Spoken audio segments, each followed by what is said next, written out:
Christ only when we have faith. One Lord, one faith, one baptism, as in verse 5 tells us. So this is the unity of faith. One Lord, one faith, and one baptism. Then in Philippians chapter 1, verse 27, how is it? Explain faith. Whatever happens, conduct yourself in a manner worthy of the gospel of Christ. Then, whether I come and see you or only hear about you in my absence, hear this.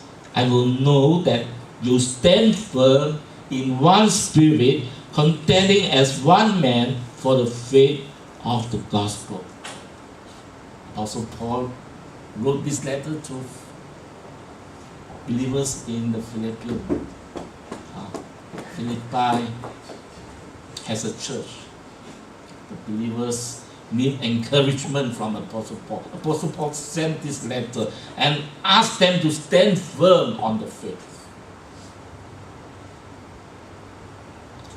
Then in 1 Timothy chapter 4 verse 1, 1 Timothy chapter 4 verse 1, the Spirit clearly says that in later times some will abandon the faith and follow deceiving spirits and things taught by demons. Timothy received encouragement from Apostle Paul. He also received warning from Apostle Paul. Apostle Paul told him that somehow, sometime, the Christians or the believers will go away, will be deceived by the evil one. In the later times, some will abandon the faith. Right? The senior pastor tells the junior pastor, warn your members. Warn all the believers that at some time, at a later time, some will abandon. So, surely, when a believer abandons Christ, who is the one, the first to suffer? Is the teacher, is the pastor, is the leader. Right? So Apostle Paul told Timothy, this is a fact of life.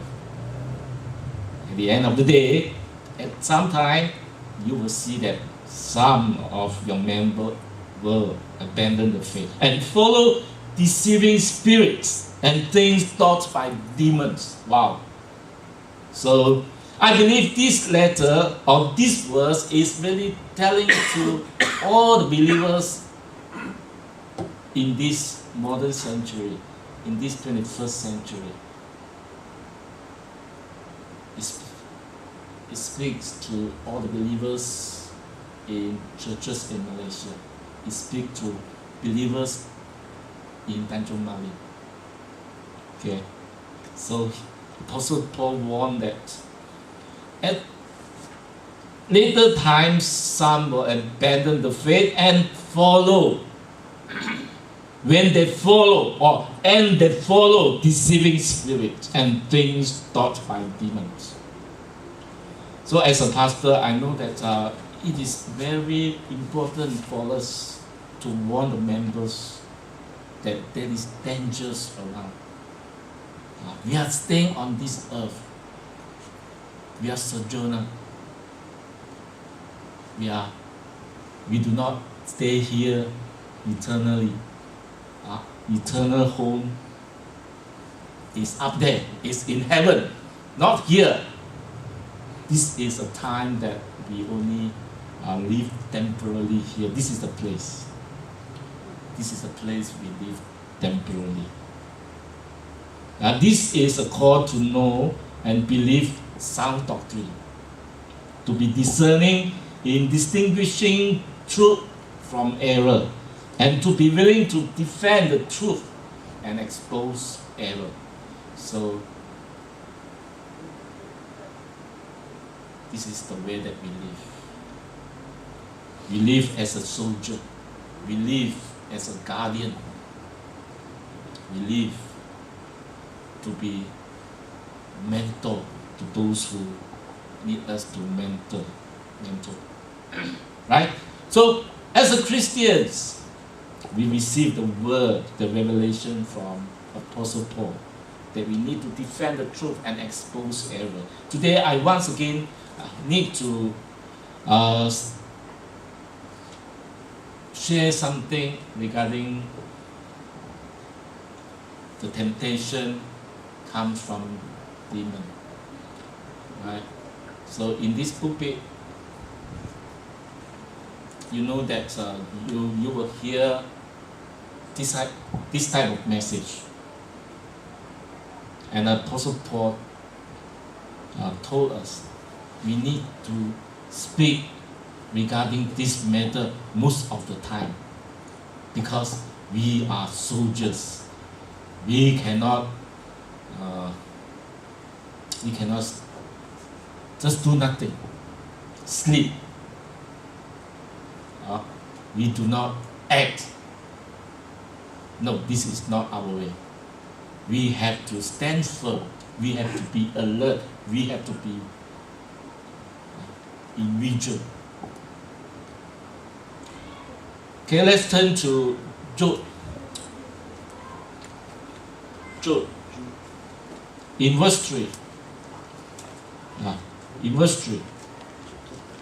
In connection to this, it says, Beloved, while I was making every effort to write you about our common salvation, I felt the necessity to write to you, appealing that you contend earnestly for the faith, which was once for all handed down to the saints. It is that once for all faith which is the revelation of God. Okay, you see that once for all faith. That means this faith stands so strong. This faith will keep you and you will not fall. This faith is the solid rock that you stand on. Right? This is once for all. Once for all, you finish this. Once for all, you eat all these kind of things. Once for all, there will be no second chance. Stand on it. There's no second chance. If a person abandons the faith, there's no more chance. That's why you have to stand on. There's no more chance for you if a person abandons the faith. Right? So, this Jude said that we need to stand firm on the faith once for all. The church have a lot of water baptism going on most of the time. So our church have at least once a year. So we see that the time of baptism is really telling us that we need to stand firm on the faith that we encounter, the faith that God allowed us to have, the faith that comes from heaven. It is not the earthly faith, right? So, how are we going to learn? Where are we going to receive the firmness of faith? Can we manufacture it? Can you be strong in the faith by manufacturing something? Or you create a chant so that every day you chant on it, you will be firm? Or you have to come to a certain room, you have to play all day, only then you can be firm in faith? Or you have to, every year you have to attend a seminar so that you can be firm in faith? Or you have to follow an evangelist or a preacher or a teacher that come around, and you need to attend. Only then you can be firm in faith. Let's turn to Ephesians chapter 4. Apostle Paul tells us how we can be faith, how we can be firm in faith. How we can be firm in faith. In Ephesians chapter 4, 11 to 14. 11 to 14. Okay, in 11. And he gave some as apostles, and some as prophets, and some as evangelists, and some as pastors and teachers, for the equipping of the saints, for the work of service, to the building up of the body of Christ, until we all attain to the unity of the faith and of the knowledge of the Son of God, to a mature man, to the measure of the stature which belongs to the fullness of Christ. As a result, we are no longer to be children, tossed here and there by waves, and carried about by every wind of doctrine, by the trickery of man, by craftiness in deceitful scheming. See, Apostle Paul warned us and also teach us how to stand firm. He said, you have a body. It is called church. The body will be a place that teach you how to stand firm on the faith. In this body, there will be apostles, there will be teachers, prophets, and evangelists come around to tell you how to stand firm. He will equip you for the work. He will equip you for service. He will equip you for the building up of the body. Right? This is the ministry of the church. This is the ministry of this body that's become, we know that God give us different capacity so that we are able to encourage one another, minister to one another. Do you know our church emphasis on ministering to one another? Only when we get together, only when we live together, there will be ministering happens. You cannot be a lone ranger. You cannot be a Christian that do not want to have fellowship with others. But as we gather, we know that we are part of the body. You are part of the body. I am part of the body. So we build up one another so that we can attain the unity of the truth. And we know the Son of God.